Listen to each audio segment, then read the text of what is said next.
a point of view of having a job, this is the most exciting thing you can possibly be talking about. But of course, in truth, I think what's happening now, you're asking just that, you know, I keep getting phone calls, and the only thing I'm asked on Twitter is there going to be a general election? That's all anybody's really asking now. I think we've got to go a step back and think, why was it last night that the government, having said that this law would scupper and pull the rug from under their negotiating. Tie their hands in negotiations. Tie their hands. They need to have no deal as an option on the table, otherwise they're not going to squeeze a better deal out of the EU. Absolutely, we are going with a begging bowl to the EU, all of that language. And then last night, why just give in? Suddenly, it was quite a surprise, wasn't it? So, even though Boris Johnson says, I do not want an election, you know, Brenda from Bristol doesn't want an election. In fact, what it means is that on Monday they can now ask for another snap election. So he can put that motion again. And now that means that the pressure is all on Jeremy Corbyn. Say there is a general election on October the 15th, as Boris Johnson will table again on Monday. Say that, and this is no way a guarantee, that the Tory party do actually win and they get a majority, although, of course, they're working with a working minority of less than, you know... And they've just expelled 21 MPs from their So they'd have to work party. really hard to even break even at this stage. But say they did, what could happen is, on the 16th of October, 17th of October, with a majority, they could then repeal this law. They could then get They could say, no deal back they on can the just table. say, that law, we don't want it anymore, and the Tories could have a majority that could then win, which means that we still leave with no deal.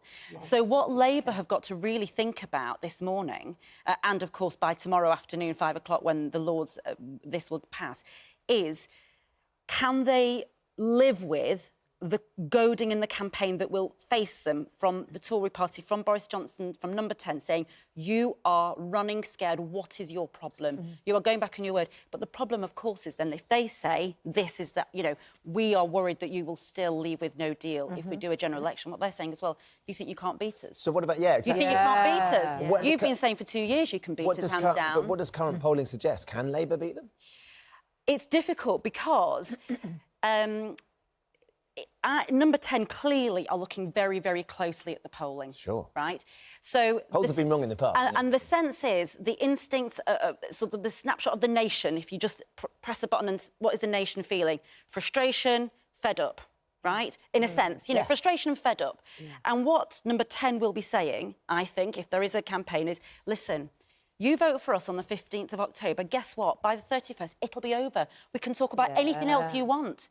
Just let us do it. So in a way, and you can see psychologically how, if you think about it, you have an argument in your house, just think, OK, I'll say sorry. Even if it's not my fault, just get it over and done with. People want certainty. People want certainty and people want to move on. But of course, the bigger issue, and you've seen it now, is that if there is a general election, you have remaining the Lib Dems really strong on it. You've got Jason Minson on this morning. Then if you have the Labour Party candidate standing in that same constituency, well, they're offering a referendum with Remain and no deal and a deal. So they're kind of Brexity, but they might not be. Well, except they've said that they would campaign for Remain. Campaign for Remain, but keep Brexit and in all its forms on the ballot paper, obviously.